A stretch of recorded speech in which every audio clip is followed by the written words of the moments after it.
You just saw us in the daily live show, but actually we've got a special treat for you. We're coming live to you with helicopter shots on the fleet as they approach the Strait of Gibraltar. So this is coming straight from the racecourse at the moment. We're not absolutely certain as to how much fuel or how much signal we're going to get from the helicopter. So let's use it while we can. We might lose these images at any moment, but the helicopter is making its way through the fleet, and we're going to bring you each boat as we can.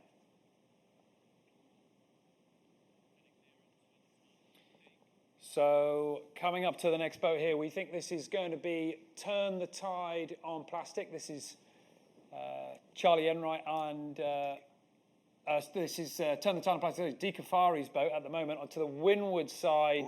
Oh, and look at this. They're just going into a jibe as the helicopter approaches. This is great. This is a fantastic opportunity. Just watch and see what this looks like. So you can see that they're doing a jibe there. They're pulling through the clew, the bottom corner of the big sail there. Now remember, when you see the big yellow sail like this, this is the one that's the A3. It's the big Jenica on board. And it looks like they've got the J3, the smaller staysail, and also the J2 hoisted. Maybe this is to give them the best possibility to quickly change gears as they go up and down the wind range. And there you go, they're unfurling the J3 underneath, so they'd furl that up for the maneuver. One of the things that allows is that without the smaller sail blocking the wind, is it allows the A3, the bigger yellow sail, to fill up properly just after the maneuver. Well, we know Turn the Tide on Plastic have got a slightly different crew configuration to the other boats. They're sailing with 10. That's because they're sailing with a 50-50 male-female team. So that means they can have up to 10 sailors on board. So plenty of hands for the manoeuvres here, and that's got to help them. That's right. It certainly does. They've got more hands on deck, and when they're going to be short jibing through the Strait of Gibraltar, when the wind is going to go from, I'm just looking at their live data now, it's going from 15 knots, and then once they get past Tarifa and into the acceleration zone, we can expect that to fully double. So they're going to really benefit from all of those extra hands on board. Looks like Liz Wardley there on the helm. Annalise Murphy cleaning up there. And then a couple of guys on the pumps. And that's really the advantage that they have there, is that they can have dedicated sailors for each task rather than multitasking quite so badly on the other boats. Well, here's the virtual position to give you some sort of sense of the geography and the layout of the fleet. The helicopter was with this boat here, Turn the Tide on Plastic, and they are sitting right now on the north. As you can see, they've just jibed over, heading down towards the bottom at the moment. We've got the orange track of Vestas 11th Hour Racing, then they're being followed by AkzoNobel with purple. Just to leeward of Turn the Tide on Plastic is Sun Hong Kai Scallywag, and they look pretty tight together at the moment between Turn the Tide on Plastic. So this boat here is going to be looking for quite a bit of speed, because actually it's a little closer than Di Cafari would be liking. Yep, it looks like it's going to be a close cross with Sun Hong Kai Scallywag. So they are absolutely going to be trying to sail in a fast mode. It looks like the wind is dropping off a little bit there, and so I just saw that they changed to their J2 to get a little bit more of an extra turbo effect by amplifying the power coming out of that big Jenica, the A3. There's one thing, Conrad, I want you to sort of weigh on here, because as we looked at the stern of the boat, albeit just momentarily, there was a sort of a yellow, because we're looking at the moment, Sky Ocean Rescue is one of the new sponsors that they've got, but one of the pieces of equipment that they've got on the boat was this hydro generator. We just saw it a moment ago. Talk us through it. That's right. Next, as we spin around the back of the boat, again, you may see a little flash of yellow. Now that is a little generator, actually. It's sitting on a leg that is painted bright yellow. There you can go. You can see it there on the port part of the transom, the vertical part of the back of the boat. That is a little propeller and it can drop down into the water. However, instead of making the boat go faster and propelling it forward, what it does is it spins using the flow of the water coming off the back of the boat, and that can generate electricity in a totally 100% zero-emission manner. Okay, well, these are live images. This is how the teams are attacking the racecourse right now. And Conrad, I know we've been obsessing slightly about sail configurations, what sails to use and which wind strength, because for those people that maybe don't sail at, the higher end of sailing, overlapping your sail choices, not just using 1 or 2, 3, but maybe 4 sails on top of each other, it's quite an important moment. What do we see? What can we learn from this? Well, racing sailors, and indeed sailors in general, often talk about the slot. Although, frankly, it's kind of a hard principle to understand, and in fact, there are very few. But as you can see, we're looking down the slot, the gap in between the big yellow sail at the front, the A3, and then looking down the gap between the J3 and the J2. Those two jibs that are locked in place with the same aerodynamic profile at the front of the boat. And so what that does is, by having all of those 3 sails stacked on top of each other, is that they actually bend and accelerate the wind, each one, so that as a whole, they generate more power than any of those individual sails could do individually. Now, what I'm hoping for is, as we make our way through the fleet, we'll get a chance to compare slightly with how they're sailing. We're going to leave Clean Seas Turn the Tide on Plastic in just a moment, but I think it's important to note just how many sailors they do have on deck at the moment. There is a bit of a crunch point coming up, and there it is. Sunhunkai Scallywag coming into shot at the top of your picture right now. That is David Witt's boat, and Clean Seas is only just crossing the bows at the moment. That's actually a pretty tight cross. It's a pretty tight cross for offshore, and in fact, one thing I'd like to draw your attention to is the fact that the tracker currently has Turn the Tide on Plastic behind Scallywag. However, they just clearly crossed in front, and it may have been due to the fact that they have a different sail setup. They, out of the 2 boats that we have in picture, they're the only ones that are using the J2 as well, and that may have given them the little bit of extra grunt that they needed to make that cross cleanly. All right, well, there you go. We were sort of hoping that we might get to see 2 of the boats in the same spot of water at the same time, and, well, there it was. This is the tracker just catching up with some of the live images that we saw. Turn the Tide on Plastic, crossing over the bows of Sunhunkai Scallywag, and as you say, that is a big, big push there for Kafari's boat. So more sailors on board, a little bit more energy maybe into some of the maneuvers. Weight difference as well, more weight on the side? Exactly, and it's good that you say that, because we have the 2 boats on the extreme ends of the spectrum here. We've got Sunhunkai Scallywag. Since the beginning, since announcing his campaign, David Witt has been saying he wants to keep the boat light. Well, he thinks that that's because the boat is underpowered and that it needs to be kept light so that it can smoothly slide over the surface of the water in the light conditions. Which is kind of funny, because actually the Volvo Ocean Race is all about sailing in extreme conditions. I had a chat with Vestas 11th Hour racing navigator Simon Fisher, who was on the winning boat Abu Dhabi Racing last time round, and he said actually he doesn't agree with David Witt's way of setting up the boat. He says that these boats, like Right and Moment, that they need more weight on the rail on the windward side, and in fact having more people on board means more people and more equipment. Well, and this is the difference, because this is Sunhunkai Scallywag live on the race course as well, and they have got a massive stack on that windward side. Remember, this boat has chosen deliberately to sail with less crew than they can. So if they look powered up, it is for a reason. Well, Sunhunkai Scallywag lost out on to that cross with Clean Seas Turn the Tide on Plastic. Kafari gaining the advantage. It's so interesting to pick out these different sail combinations, because, of course, these boats are one design. The sails are absolutely identical. It comes down to how you use them. Exactly. It comes down to how you set them up, how you use them, and how much energy you can put into sailing the boats. And so if you're tired, if you're cold, if you're not eating enough, if you're not sleeping well, then that means that you're not going to be as responsive on deck as you possibly could be. Earlier this morning when we were looking through the footage coming off the boats, we saw a couple of people almost sort of nodding off with the main sheet in their hands, and that's only after day one. So these guys have come out of the blocks and not holding anything back. And I think having more people on board is really going to help them in this one. They can put more energy when it really counts. So these are now on-board shots. This is Liz Wardley, the watch captain on board Clean Seas Turn the Tide on Plastic, on the helm. And it gives you a little bit of an idea, actually, of the sea state right now. I mean, we left these boats in Alicante, and it was an absolutely violent sea state. Right now, it looks like pretty champagne conditions. Oh, champagne sailing. You're not going to dive into one of those terrible sailing cliches, are you, Niall?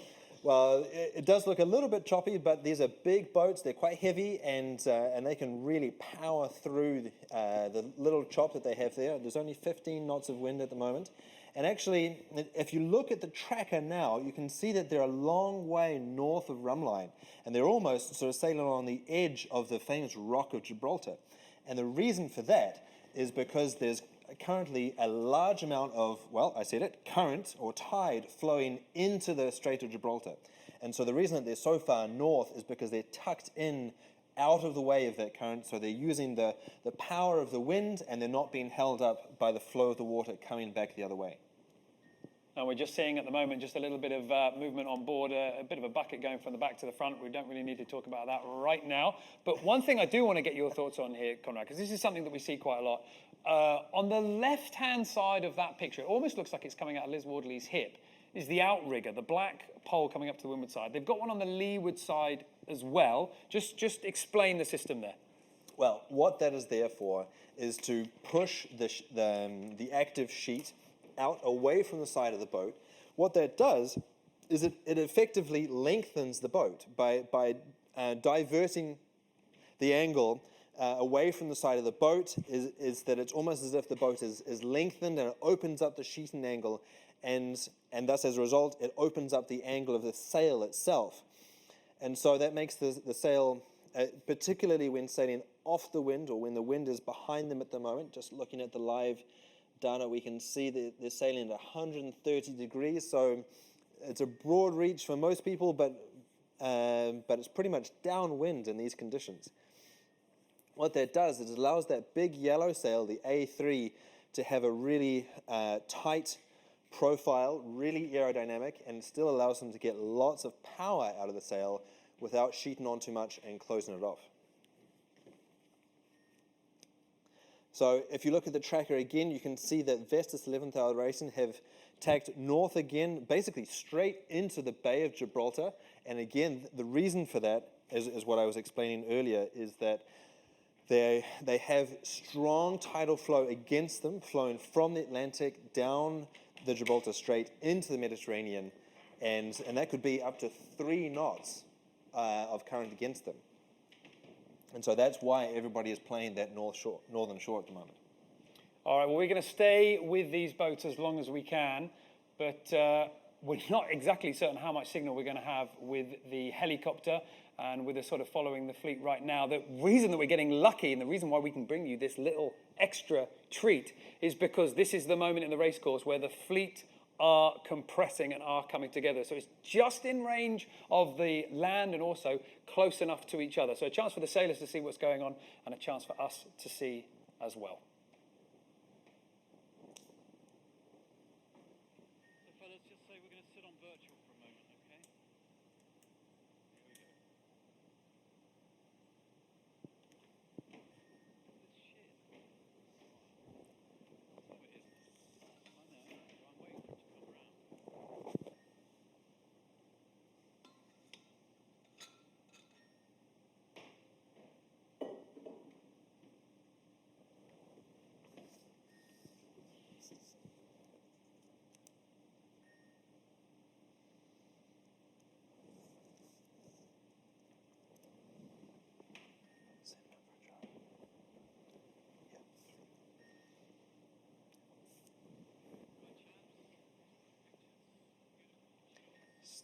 So we're following the Spanish boat Mapfre at the moment, who had well, let's be honest, a tricky time leaving their home waters of Alicante at the start of this leg. However, they've had some pretty strong speed, but they've played a bit of a gamble going down to the south. I mean, it looks to me, as a rough calculation, they've sailed some extra miles. Yeah, they certainly have. I think that they were marking their other race favourites, Dongfeng Racing, overnight, and I think they got caught out. You know, they've got Juan Villa, one of the most experienced sailors and navigators on board, and yet they got stuck too far down, close to the Moroccan coast when they were down in the Alboran Sea. And that can be such a painful piece of water. I've been stuck there myself, so I know a little bit what they must have been going through. What we just saw there is the sailors were doing a stack, and so they were dragging the sails over from one side of the boat to the other, so it's now on the leeward side. And for me, that says that they're going to be setting up into a jibe.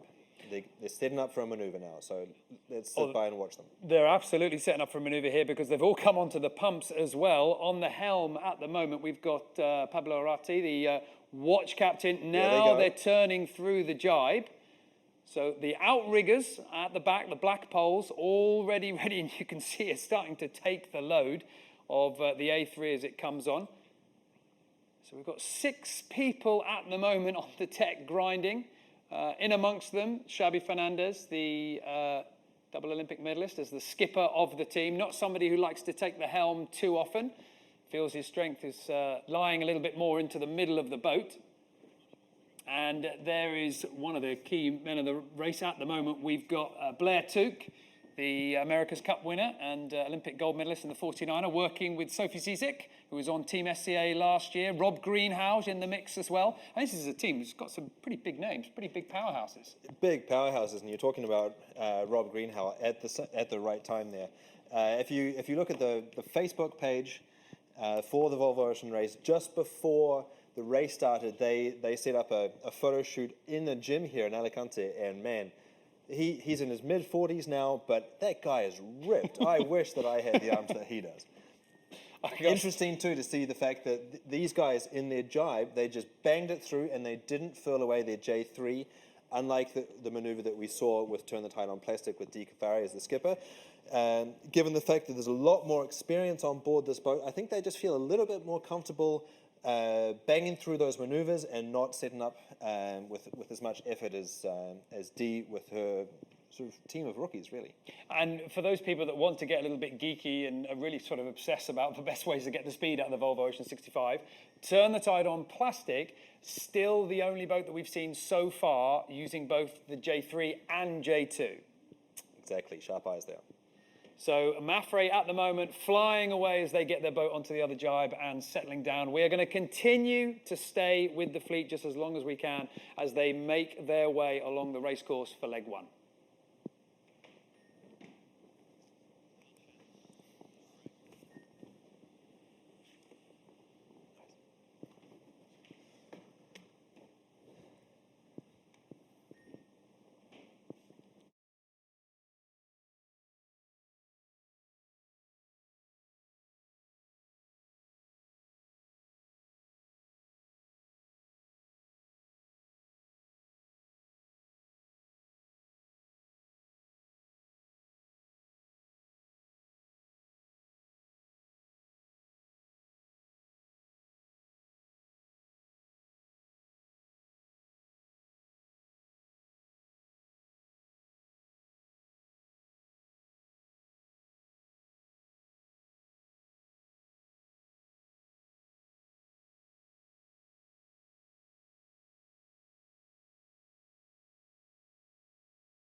and welcome to this special treat for the Volvo Ocean Race at the moment. We knew that the fleet were getting near Gibraltar, and we've been waiting with our helicopter on the pad, but now it is time, and we've flown out and joined the fleet. We don't know exactly how long we're going to be able to keep the helicopter in air. We don't know how long the signal's going to hold out, but right now, this is the treat, especially for you.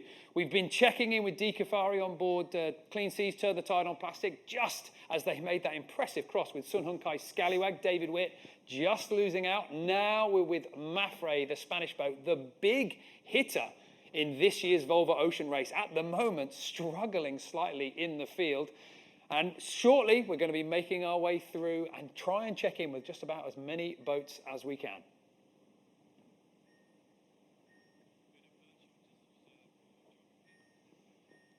So to give you an idea as to exactly where leg one has led us to at the moment, as I say, we've checked in with Turn the Tide on Plastic. We've seen Sun Hunkai's Scallywag. We were just with the Spanish boat Mapfre as well, and we are closing down to Gibraltar, where it gets very narrow indeed. Now then, Conrad, one thing that's on the tracker just coming into view there on the left-hand side, the red box. Talk us through this moment of the course. Exactly. This is an exclusion zone for the Volvo Ocean Race fleet, and also for any other non-commercial vessel. And so what this is this box is called a TSS, or a traffic separation scheme. What this is essentially a highway on the seas for the commercial vessel. So if you can imagine on your local highway or motorway, maybe the ring road around London, or maybe the 8-lane behemoth in Los Angeles, these are set up with very strict guidelines about how commercial traffic, or the 300-meter long container ships, can pass. And so non-commercial vessels can enter these zones in the same direction as the commercial traffic, but cannot go against the flow. So that's why this box here is open in one direction but closed in the other. So the fact that we can get into one half of that zone means that as the boats are jibing down the Gibraltar Strait, you can see one of the container ships there. There are loads of them in this area. It's one of the busiest commercial traffic slots in the world. Is that there's a slot here between Tarifa and that exclusion zone that's only 3.5 miles long, and so with the speed that these boats are doing, that means a jibe almost every 10 minutes. So an important area for the navigators to know. Those of you that have been following the Volvo Ocean Race for a few years will know that in the last edition, some boats did go wrong here. So it is something that you need to be aware of. It's not a physical thing for you to really see on the water. However, mistakes can be costly. Penalties will be dished out. Now that is a beautiful shot of Mapfre just coming down at the moment. Not a lot of heel though at the moment. Not a lot of heel. You can see both dagger boards are up. And probably the keel is going to be pretty close to center. That's all in the name of slipping downwind as much as possible, reducing the amount of drag, reducing the amount of stuff that's trailing in the water there. And if we look at the tracker now, we can see that their downwind angle is 137 degrees. Now, if you go later, we'll go back to the tracker, and you can see the angles that they're jibing through. Now, work with me. I was pretty good at math when I was in school, but 137 is basically 140. If they jibe from 140 degrees through to 140 degrees the other way, then 140 to 180, and then 180 to 140, that means that they're jibing through 80 degrees. So that's why the angles that we're seeing on the tracker are really quite square. So keep an eye on that for next time. They're doing their best to slide as deeply as possible, or as further away from the wind as possible, but given that the wind is quite light at the moment, before they get to that Tarifa acceleration zone, they're having to sail quite high. Yep. Great shot there with Juan Villa, and you can see that he's got his waterproof tablet there. He's got all of his navigation suite on that tablet device, and he's going to be looking not only for where that TSS or that exclusion zone is so that they can avoid picking up a penalty, but he will also be calculating their ideal speed, their ideal angle, and when the next jibe is going to be. And Juan Villa is a very important part of this team because, of course, Mapfre are trying to be the first Spanish team to win the Volvo Ocean Race. And Juan Villa, as navigator, did win the Volvo Ocean Race as part of the 2001-2002 challenge with Ilbrook. So he's lined up some pretty key players to try and help him on his way. If you've just joined us, this is where the position of the fleet are at the moment. It is Vestas, 11th hour racing in the lead. AkzoNobel in second place. Mapfre at the moment looking fairly good in third place, but they are under pressure from the boats behind. We are making our way through the fleet as best we can with the helicopter, with the camera on board, and trying to beam you back some live pictures. Now, Conrad, some interesting things going on with the speeds. Exactly. Keep an eye there on those little tickers on the tracker. You can see that VS11, Vestas 11th hour racing, is going 20 knots at the moment, 20 knots through the water, whereas Mapfre, just a few miles behind, is doing 14. So that's a quarter faster that Vestas is going over the Spanish team Mapfre, and that's because they're starting to get into the funnel. The funnel of the Gibraltar Straits, only 8 miles across, but they've only got access to 3.5 miles of that between the North Spanish coast and that the red box you can see there. That's a no-go zone because it's open only to commercial shipping. But the wind, all the time that they're heading towards the west, is going to be building from now on. And so, sorry to use another cliche here, Kevin, but in sailing we often say that the rich get richer, and what that means is that Vestas 11th hour racing are going to be the first to get into the wind, and they can really stretch out the advantage that they've been building over the last 24 hours. Well, that is the situation that's going on out in the water. And how do we know this? Well, welcome to our studio here in Volvo Ocean Race headquarters. It's actually the race office, but we've decided to move in here.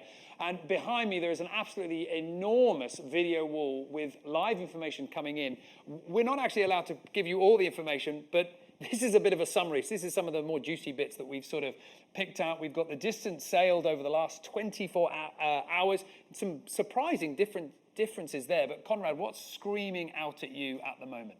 Well, distance sailed at the moment. You can see the orange bar there on the left in the top corner. That's Vestas 11th hour racing. They've had to sail more miles than the other boats, but they've been able to do that at a higher average speed and clearly in more wind. So they've been sailing all over the place. Simon Fisher has been working his team incredibly hard, but it's really paid off. They've got a serious gain, and they've got significantly higher average speed, more than 10 knots, whereas you've got Dongfeng Race Team in last place on the average speed count, down by 9. So a whole knot. Well, that's good for 24 miles in a day, isn't it? I tell you what's screaming out at me. I tell you what I find interesting here is the bottom left-hand side, distance sailed over 4 hours, which gives us a little bit more of what's been happening in the near past. You've got Vestas 11th hour racing and AkzoNobel. They're the two leaders, and you can see that the rest of the fleet have caught up. Now, when we've seen this, it's compressed. People have sort of closed up. But you'd expect Vestas 11th hour racing and AkzoNobel to start improving their numbers pretty quickly. I think so. As I said, they're going to be the first ones that go into that funnel, into the acceleration zone of the Strait of Gibraltar. And I think that we're going to see that chart there in the bottom left flip, and those orange and purple boats take the lead again in the distance sailed in over 4 hours. Hey guys. So once again, this is a little bit of a treat for you. It wasn't scheduled. We were hoping that we were going to be able to do it. Basically, it depended on the fleet getting to this point, getting close enough to land while the sun was still in the sky. Happily, they have. It's been an absolute wild ride off from Alicante, downwind all the way with some tough jibing maneuvers. But the situation at the moment is Vestas 11th hour racing in the lead and absolutely flying upwards 17 knots. We saw a peak of 20 just a few moments ago. AkzoNobel just behind, yet to sail into that higher breeze, it looks like. That's right. The acceleration zone really kicks in once they get to Tarifa. So that's the point that you can see there in the bottom that Vestas 11th Hour Racing are reaching, so they'll get there first, obviously.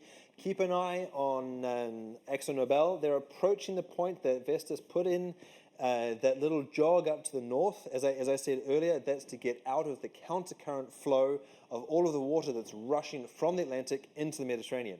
Niall, do you know why the tide's always going that way?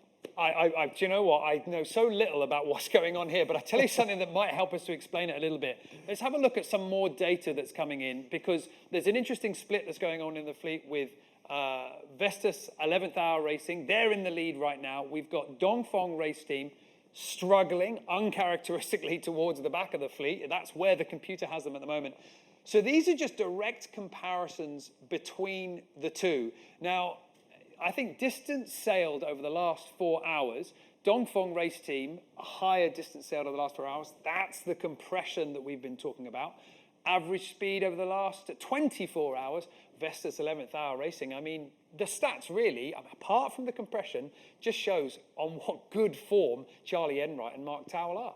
They are absolutely flying, and it's thanks to our wily sci-fi. Simon Fisher there as navigator on Vestas 11th Hour Racing.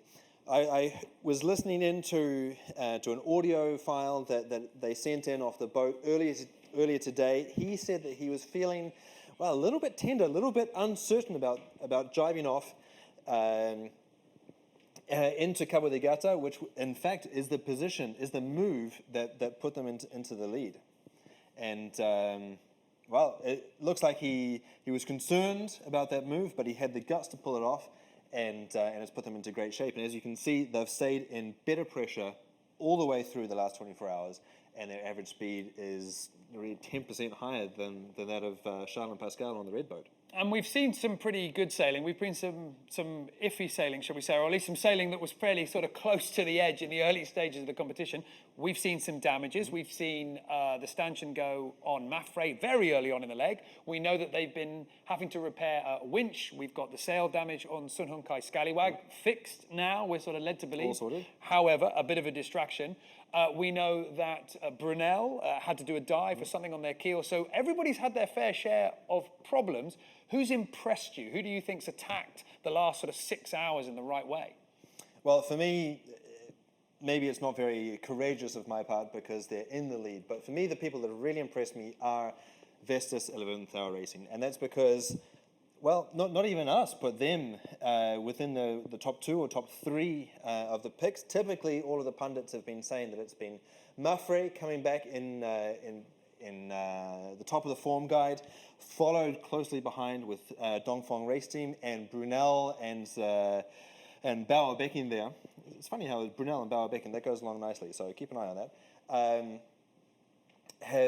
We're in a strong third position with his team made up of America's Cup sailors, and then it was sort of the rest of the fleet filling in behind. And in fact, it's great to see Charlie Enright and Mark Towell coming in such a strong position, and I think that they learned a lot from last time.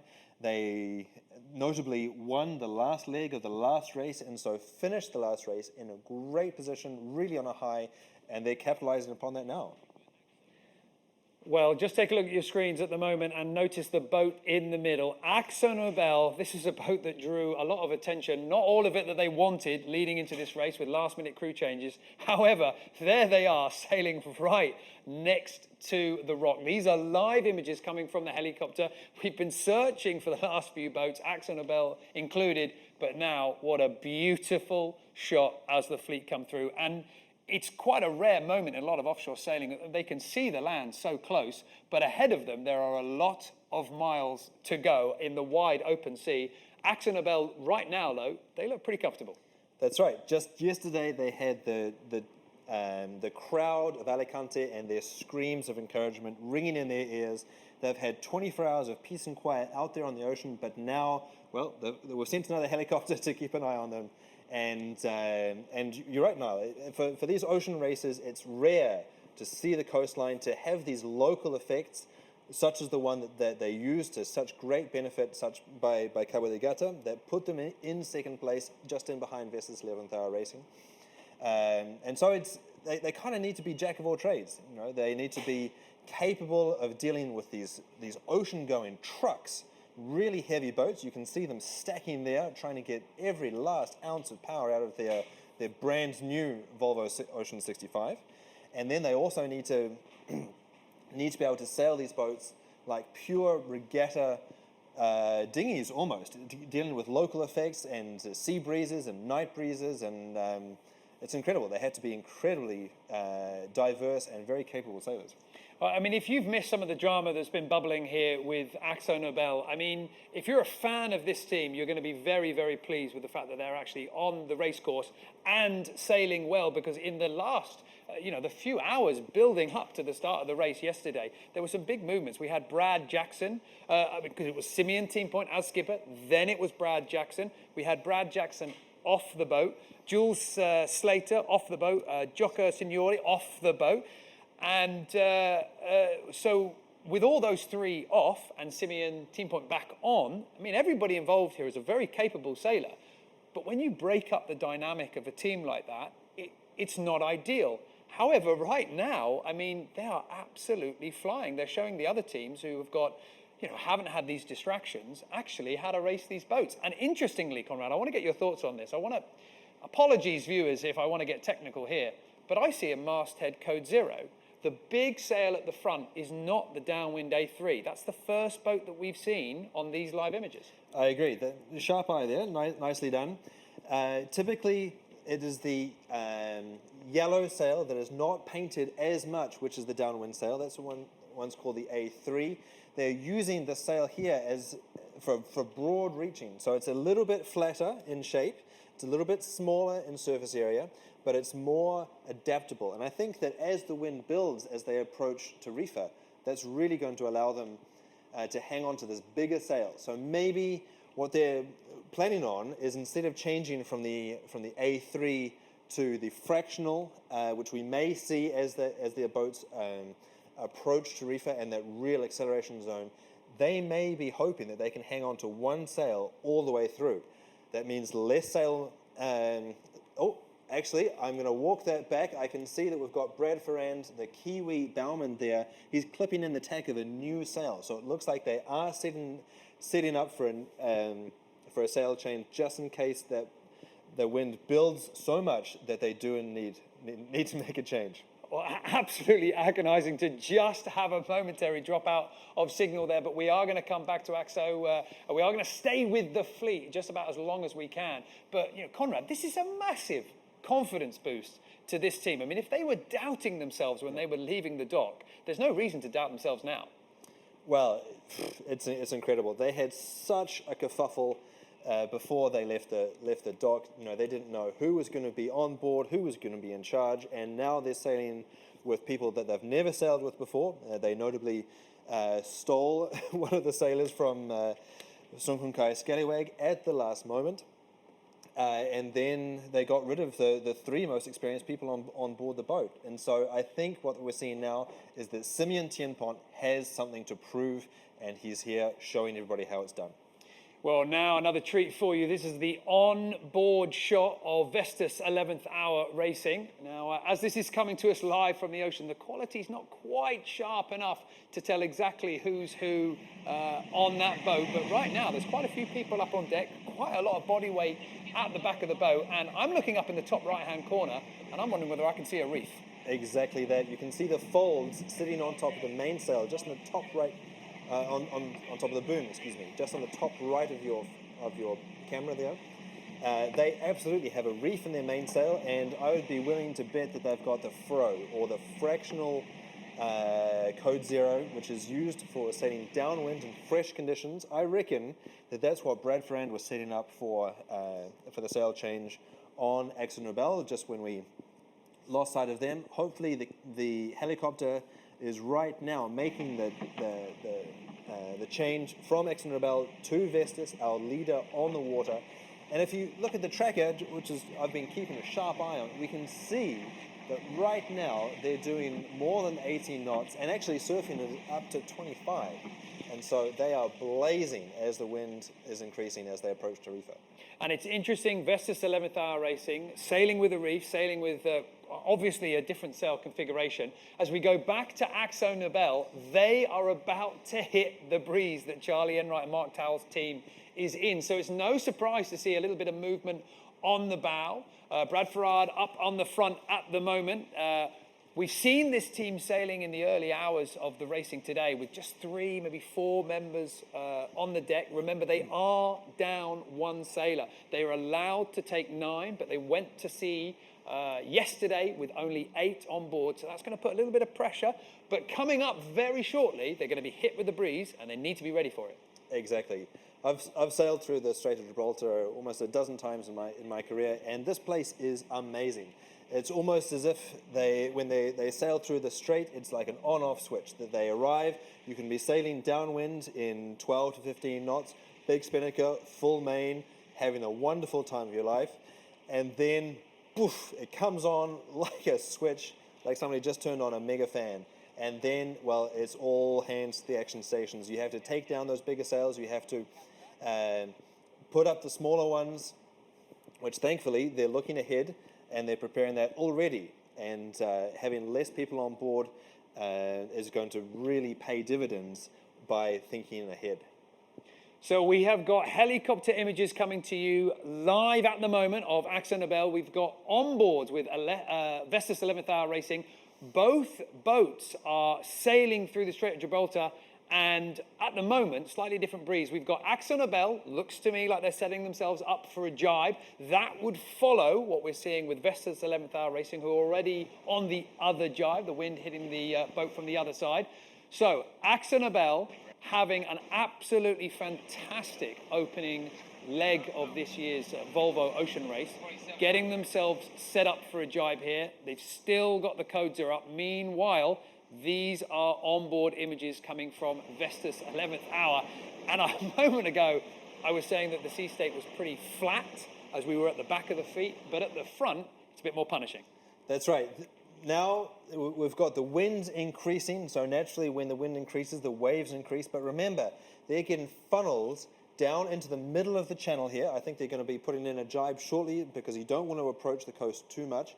And so that's going to put them right in the teeth of the counter current. Anytime that you get wind against tide, well, it really makes the waves really sit up and get really steep. We've got a shot here from the bow of a Vestas 11th Hour Racing. You can see directly that they've got the J2 set up as their staysail, as their Jenica staysail or spinnaker staysail. Wow, the bow's going through or under the waves that you can see there. They're absolutely flying along. Well, this camera on the bow at the moment, this is one that's been specially rigged up in anticipation, really, of the Southern Ocean. This is the shot that we're expecting to be pretty much underwater most of the time. And remember that this is not a part of the boat that is alien to the sailors. In fact, the bow crew are going to be up there. They have to work in those conditions. So even in the flatter water, it still gets pretty wet. You just wait until they get down to some of the big waves in the 40s. Well, this is the progress that's being made. Since we've come on air, Vestas 11th Hour Racing, by my eye, has done 3 jibes so far. And we did hear some of the teams talking earlier about the fact that it's a compression between the northern coast and the exclusion zone, and it's downwind all the way. So hairy conditions, not a lot of room to maneuver, and plenty of jibes. As you can see, Vestas 11th Hour Racing, it looks to me like they've got most of their crew up on top. They're ready for some quick jibes, and it looks like they're getting ready for another one. Yeah, that's right. This is not the moment you're going to have a snooze down below. This is the most dramatic moment on board for this week. So put me up. Oh, actually, click me back in. Yep. Okay, driving in 3 go. Engines on.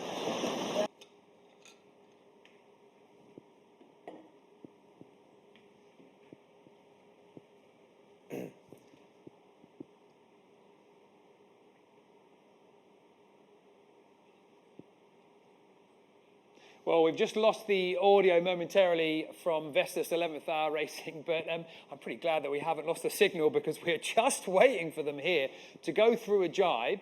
and the conditions are not too favourable for this. It's not going to be the last jibe by my eye on the tracker here. They've done 3 already, and they're going to have a few more to go. And remember, this breeze comes in with a bit of a snap, so it wasn't that long ago that they were sailing in quite calm conditions, very manageable. There you can see they're just about to hit the northern side of the channel, but below them, after they jibe, they have still got that exclusion zone to go. So they might have another 2, maybe 3, maybe 4 more jibes to go as we go back on board.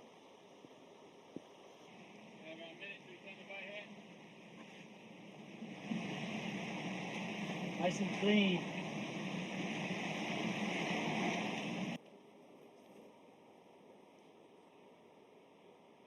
So the audio here is just coming in and out, but we're going to just stay with this shot just so that we can try and capture that moment of the boat going through the jibe here and what looks to be quite a lot of breeze.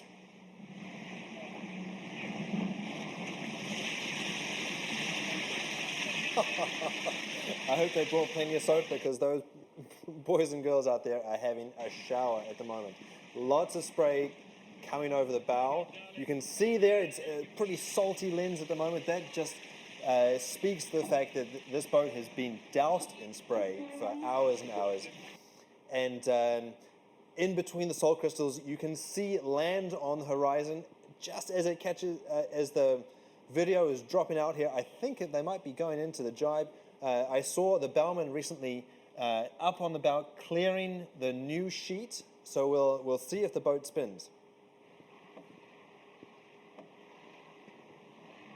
Oh, we have just missed the jibe. I mean, there's not too much of a surprise because the boat's sort of bucking around through that manoeuvre. So unfortunately, we just lost the signal there. But to give you some idea as to what exactly is going on board, what exactly this is like, we're cycling through the camera. So this is the one now in the middle of the cockpit looking back. We've got Nick Dana just going out of shot now. There was a little bit of a discussion. We know that he picked up an injury with his leg, but great to see him on board and working hard. Hannah Diamond's there in the middle.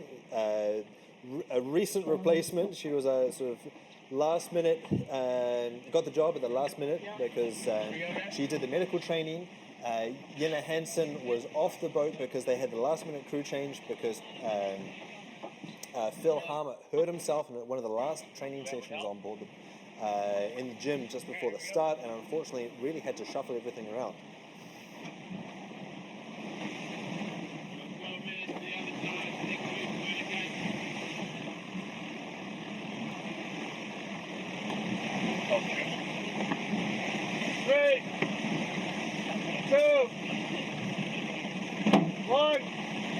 Pretty good.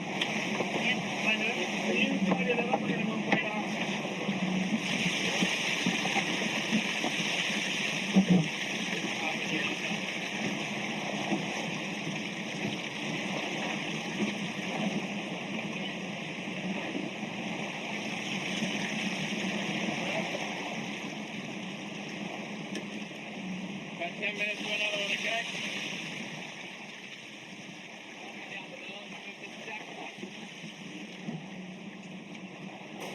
20 knots plus of boat speed at the moment for Vestas 11th Hour Racing, 30 knots of wind speed across the deck. This was the acceleration that the teams have been expecting as they go through the Strait of Gibraltar here, but it's certainly hitting them with a bit of a bang. Behind them, AkzoNobel is closing down into this compression area. At the moment, we're not seeing those big speeds, we're not seeing those big wind speeds for Simeon Team Point's boat. There is a huge difference in speeds there with a very small amount of distance between them. Exactly. Vestas is doing more than 10 knots faster than AkzoNobel.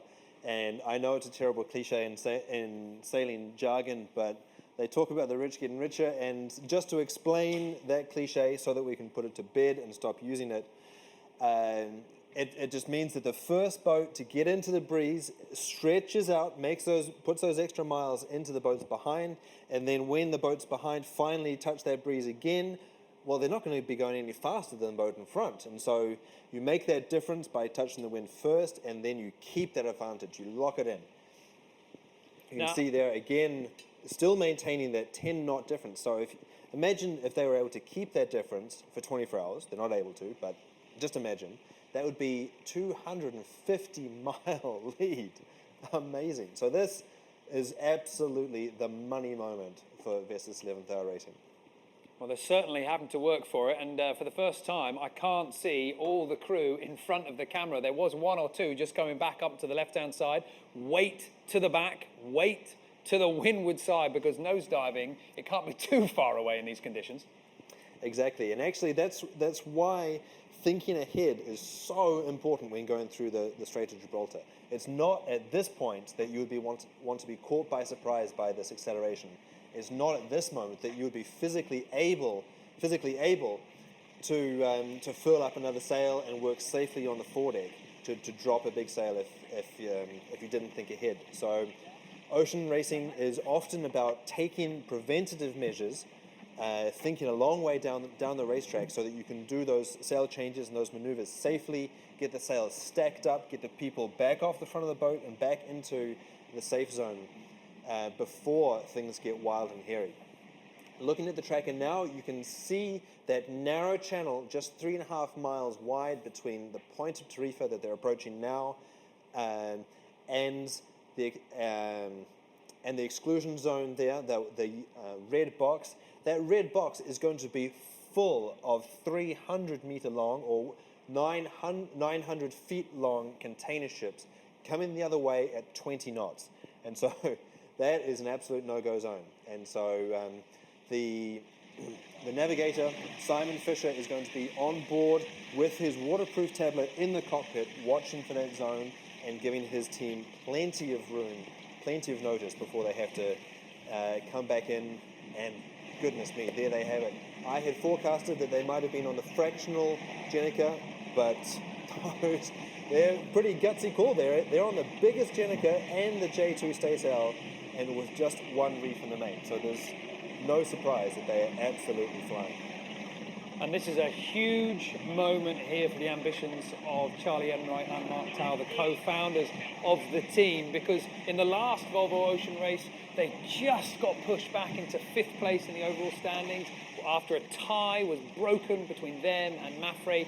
They've made a big statement coming into this race, hiring in some major names of the Volvo Ocean race. In fact, within their squad, they have an incredible lineup of sailors. They have an unbelievable list of Volvo Ocean races completed. 23 Volvo Ocean races completed on board this boat. 5 Volvo Ocean race wins in their squad. So they know that they've got the skills inside their team.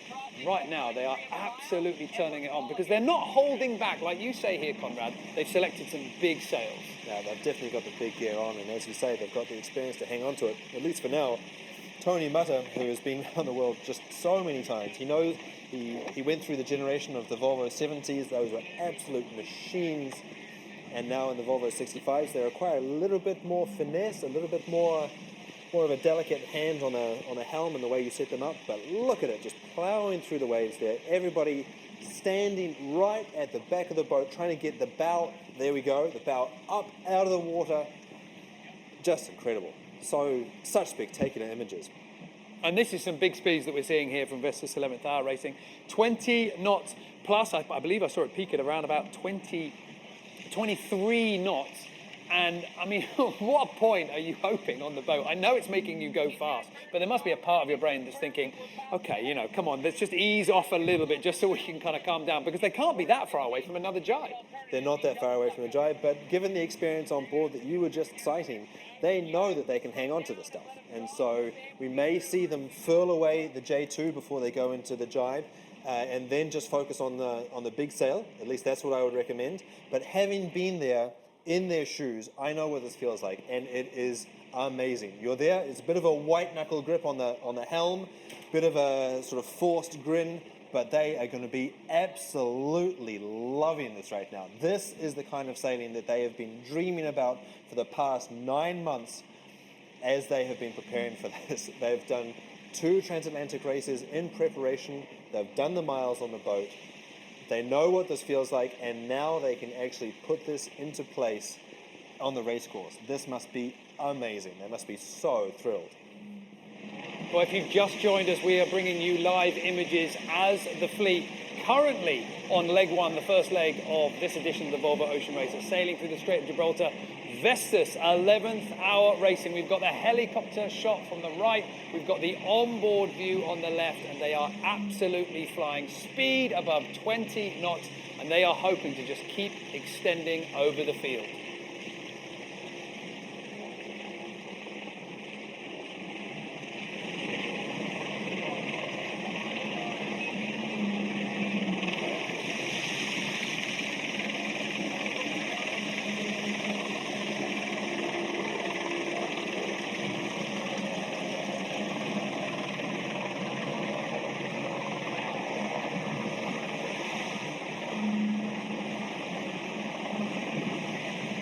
Good on him.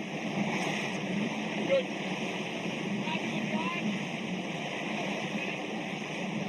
Still about 5. Maybe 4 if we get lifted.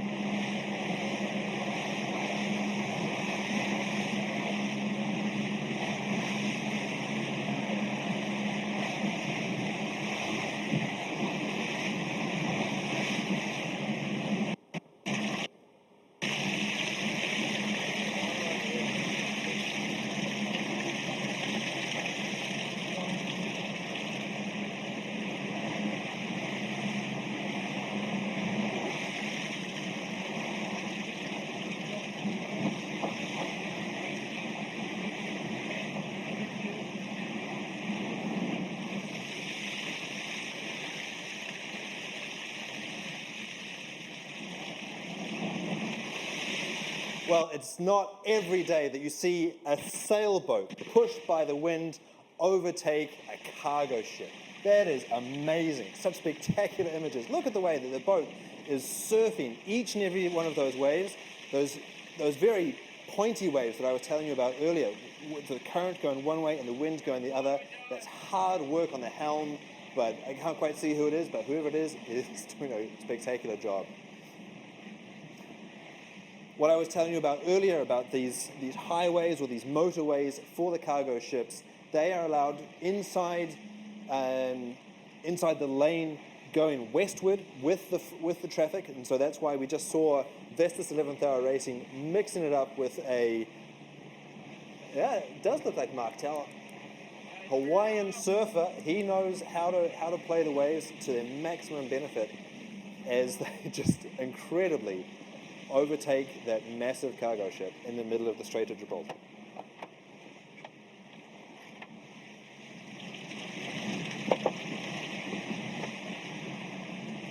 This is the shot here, right up on the third spreader, 3/4 of the way up the mast, and it's really an opportunity to see the sails pulsing with the power of the wind as they surf through each one of these waves. And you can see just how much yeah, it's amazing. I'm going to shut up so you can enjoy this.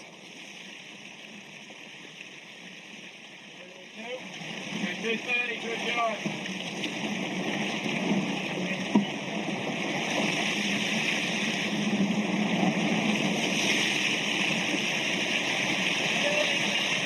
Good, there we go.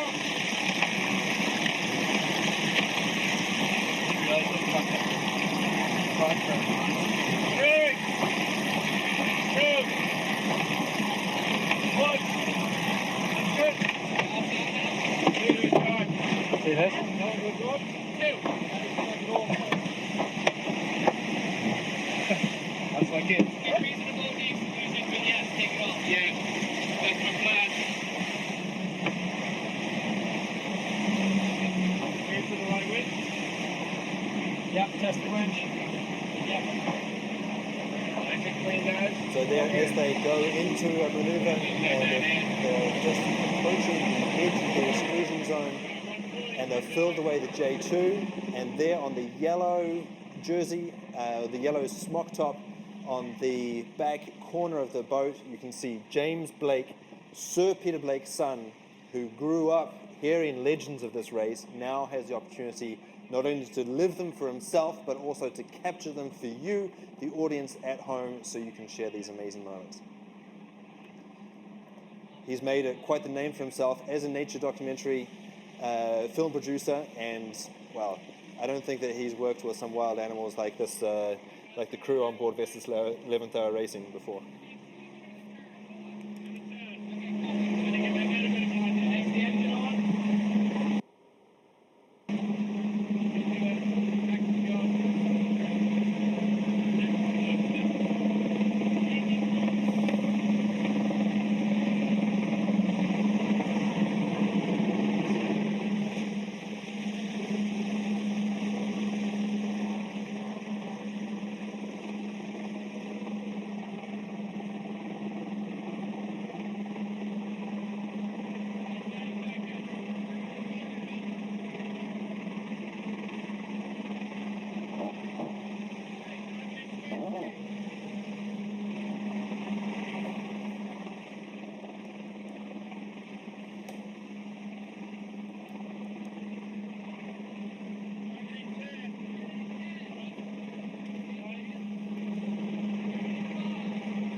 Here we go. We missed their last jibe because the signal cut out, but here we go. We've got this one live.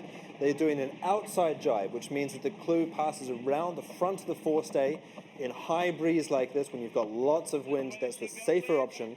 And you can see 1, 2, 3, 4, now 5 people all lined up and on the pedestals, winching that new sheet on. Charlie Enright, skipper and now helmsman, is now steering the boat through the last part of the jibe, and also, kind of like driving a car and playing the piano at the same time, punching the buttons to get the canting keel over to the new side, adding stability to the boat and stopping it from spinning out when the power comes on the new side.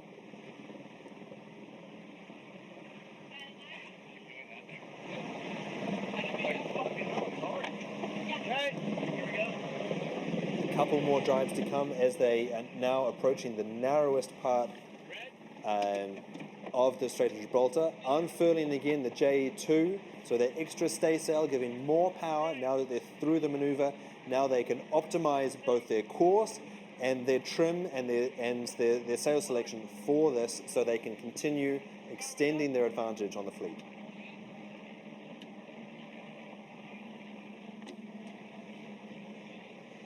If you've just joined us here in Volvo Ocean Race headquarters, these are live images coming from the racetrack. Vestas, 11th Hour Racing, lead the fleet out of the Mediterranean and into the ocean section of leg 1 on the way to Lisbon in Portugal. Now, they've had an incredibly joyous ride through the Strait of Gibraltar. It has been wavy, it's been windy, upwards of 30 knots, and their boat speed has been tickling around about 23, 24 knots. We see the entire crew up on deck right now, and this moment for the co-founder, Charlie Enright, along with his friend Mark Towell, I mean, these two guys have put together this team with a clear ambition to really be featuring in the top end of this race in this edition of the Volvo Ocean, and they really are doing that. I mean, remember where this team has come from, Conrad, because last time they were just two young guys. Somehow they managed to get a big sponsor behind them. They came into the race, they completed the Volvo Ocean race, but right now, I mean, they've come of age. Well, come of age. Remember, Charlie Enright, he's only, what, 34? But remember, 10 years ago, they were in the Morning Light project, which was an ocean racing project sponsored by Disney. They made a film about doing the Trans-Pacific race from San Diego to Hawaii. So they've got 10 years of leadership and skippering experience and project management. And as you say, they did their first Volvo Ocean race last time. They learned lots. They won the last leg. They led around Cape Horn, and now they're leading again at a crucial moment in the race, showing the rest of the fleet what they're capable of doing. And this team's not just about performing in the Volvo Ocean race. They've got a major backer with 11th Hour Racing, who are really in the game to sort of promote the idea of sustainability. And there's a bit of a contrast for you, wind power and diesel power. And I've got to, today, Charlie Enright and Mark Tower sending in some videos. Apparently, on their boat, it's meat-free Monday. This is one of the things they've been doing to try and cut down on their carbon footprint. So of all the food that they're eating today, none of it's containing any meat. But right now, the only thing they'll be thinking about will be keeping this boat just on the right side of that red line, because it doesn't look to me like they're backing off at all. They're not backing off at all, and they can't afford to. Even as they're jibing down this narrow channel, wow, amazing. You can see that that other boat, while it's going slower, the big cargo ship is going slower than the 25 knot speed on board Vestas 11th Hour Racing. They are forced by nature of the fact that they're pushed by the wind to jibe, and they're actually doing more distance. And so I think a few minutes ago when they crossed ahead of the cargo ship earlier, it was almost the same distance ahead. Those boys are really, and girls, are really fighting with fire here.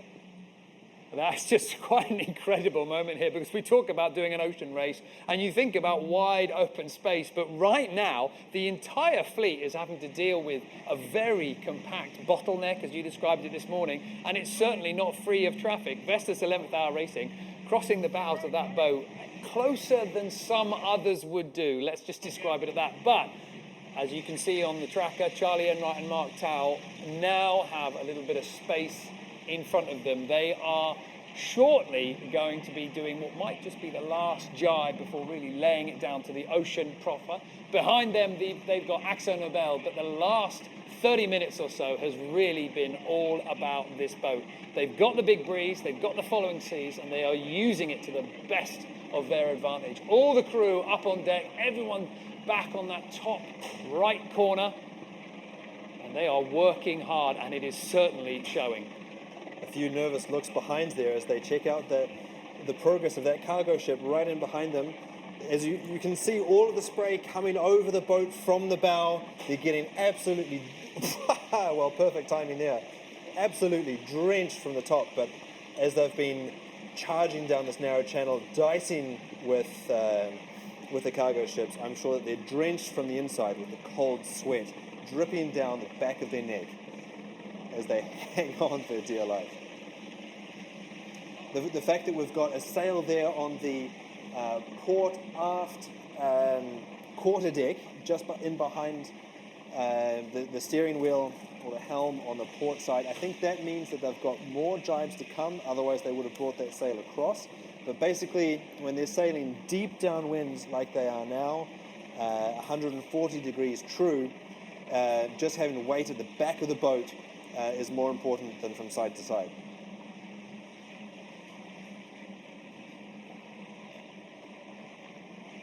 So they're sailing pretty deep here with their masthead zero. It's pretty courageous to be out here with such a big sail, but this is not the biggest one that they have on board the boat. They could have been here with the A3, but they're sailing prudently. They're sailing fast. They're not putting at risk their equipment. Remember, these are the sets of sails that need to go all the way around the world. However, sailing this deep with the masthead zero, which is more of a broad-reaching sail, more of a reaching sail in the light, you can see the sail is not so happy with this big ease on it. It's floating around a little bit, but still, the boat is absolutely flying at more than 20 knots of boat speed.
Vestas 11th hour racing absolutely blasting downwind at the moment with the wind and the waves helping them on their way to the next mark of the course, which is going to be down near Madeira Island. It's Port Santo, and then round from there, starboard rounding up to the coast of Lisbon where the finish line is. And they have not had an easy start. I mean, it was incredibly chaotic in Alicante. It was full-on sailing.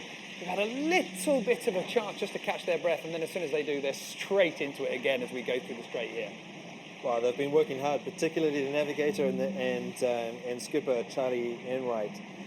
They decided to split from the fleet. They've been sailing outside of AIS range for most of the day. When we spoke with Charlie Enright, the skipper on board, he didn't know where the other boats were. Well, now there's one thing for certain: he knows that they're all strung out behind. So they have got such an advantage getting first in here, first through the acceleration windy zone here by Tarifa, which the point, the southernmost point of Spain that they're just going around now. Just on the images we saw earlier, Damien Foxall, last minute replacement, coming on board to replace Phil Harmer, who hurt himself just before the start of the race. Terrible luck there, but it means that the Irish veteran, I think he was done 7 races around the world and has won, I think, most of them, was just cranking on the backstay, just securing the mast as the pressure came on. And I took the time to check the telemetry. It means that they've got 5 tons of pressure wound into that cable now, and all of that tension thrumming through the rigging at the moment is just throwing the boat straight down the Gibraltar Strait. Well, at the moment, our cameraman is taking the helicopter back 1 boat to AkzoNobel, currently in 2nd place, just behind leaders, Vestas 11th hour racing. Now, I'm looking forward to seeing exactly what the sail combinations from Akzo are and exactly how they attack these conditions. We're not going to be able to stay with AkzoNobel very long. Unfortunately, we're running a little low on fuel. That's just the way these things go. But Vestas 11th hour racing have been absolutely flying along here with 1 reef in the main, a big code 0 up, and the J2 jib, plenty of canvas there. Do we think that AkzoNobel, who are down on crew numbers, do we think they're going to be pushing it just as hard? Well, first of all, I think that North Sails would be terribly disappointed with you calling their sails made out of canvas. But yes, you're right. Last time we saw AkzoNobel, they had the same sail configuration up as Vestas 11th hour racing. However, they were in the process of setting up a sail change. Brad Ferrand was on the foredeck dragging a new sail forward, and I said that I thought it was going to be the Fro, or the fractional 0. Clearly they're sailing with less people, sailors that they've got less time together, sailing as a team, so they're less experienced. And it's going to be interesting to see what sail they finally have up when we're able to get back to them with the live footage from a helicopter. And we are learning so much about what sails they're choosing, but also the sailors are themselves. Remember that they've had some opportunity in the prologue and, of course, the warm-up races that we've seen before leg 1 that started yesterday, but none of them were really in the kind of sustained downwind conditions that we're seeing right now. So there will be a lot of tweaking going on the boat, a lot of crossing off the list ideas that haven't quite worked. And right now, whatever Vestas are doing, they are certainly due to repeat, because they have absolutely flown through the straight. And realistically, they've been setting the bar since we've been into the later stages here of leg 1. That's right. They were looking confident when they took the start, and just amazing. It's so satisfying to see what was a young team last time round really take their marks this time. They hired in new experience, particularly with veterans like Damien Foxall and Tony Mata, and clearly they're putting that experience and indeed those biceps to good work on the pedestals. I just checked the telemetry on board AkzoNobel, and they've wound on the J1 deflector. Now, I know that's incomprehensible for most of you that have never sailed on a boat like this, as most of us haven't. What that means, I think, is that they've pulled in the backstay towards the fractional position. And so again, I made the call. I think that they're going to be going to the fractional Jenica. Let's see when the helicopter catches up with them again, if we're able to catch them as they head back to their landing spot. But I think they're on the smaller sail.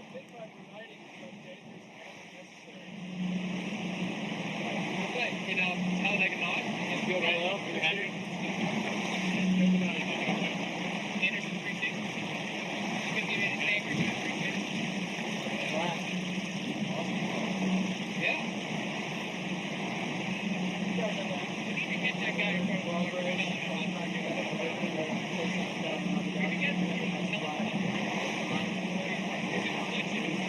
Generally, what you guys are going to see. Generally, some of you guys flip.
Just to give a little bit of perspective to our watchers here, we've got 28, almost 30 knots of true wind speed over the deck on Vestas 11th Hour Racing. Now our helicopter is coming back to catch up with Team AkzoNobel, who have just jibed in by the Spanish coast there. And I think they went so far north so that they can prolong the jibe. They've got less people on board, and maybe they're really pushing the boundaries, or as we say, banging the corners, to limit the number of maneuvers that they're going to be forced to do. However, they've only got 15 knots of wind on board on Team Akzo, and almost half of what Vestas 11th Hour Racing are currently experiencing. These great images coming in that we've been so privileged to enjoy here. But the perspective is there on the tracker. 15 knots of winds for Team AkzoNobel. We're picking them up now, and it looks like they do indeed have the fractional sail there with all grip on it. I saw them in Lisbon out on the water, trialing the sail, one of the first times they put it up. That is the fractional sail, and so we see that they've got one reef in the main, like Vestas 11th Hour Racing. However, they've gone for a more conservative option than those Wiley's Americans. And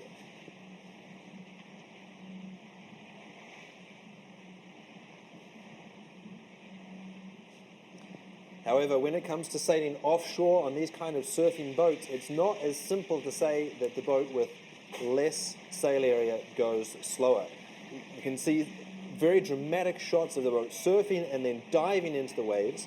As the sails at the top of the mast drive the boat forward, it also drives the bow into the water. And so in some cases, a smaller sail like this one can actually make for a faster overall boat, because it allows the bow to come up easier, to surf earlier, and not to do those dramatic nosedives.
Yep, ready here. Driving in 5, 3, 2, 1, here. So if you've just tuned into us here on Facebook Live, this is what's happening right on the racecourse at the moment. We've got a helicopter out to follow the fleet as they head through the Strait of Gibraltar, and we've got an onboard shot right now of Vestas 11th Hour Racing just going through the jibe. And just to prove what a challenge it is to go through these straits right now, they are dodging the traffic separation scheme, the exclusion zone. They're dodging the northern shore as well. There's many big boats out there, and they're also having to contend with some massive breeze. Conrad Coleman, offshore sailor, is with me, and Conrad, that did not look like a good jibe. No, they really fluffed it, frankly. There was so much heel on the boat coming out of that jibe. I actually saw the helmsman jumping up and down with impatience, trying to get his main sheet trimmer to ease the main, get the heel off the boat, allow him to bear away again. I think they were lucky to get away with not doing a huge wipeout there, actually. Well, this is Vestas 11th Hour Racing in the lead, albeit with a shaky jibe. However, still very much setting the bar in this section of the race. Behind them is AkzoNobel, and AkzoNobel look like they've sailed into the big wind speeds that we were seeing earlier. That's right, the wind is up, the boat speed is up as well. They're up to 20 knots of boat speed, and the wind will be increasing from this point onwards. So, however, I just want to draw your attention to the fact that we're back with Vestas 11th Hour Racing.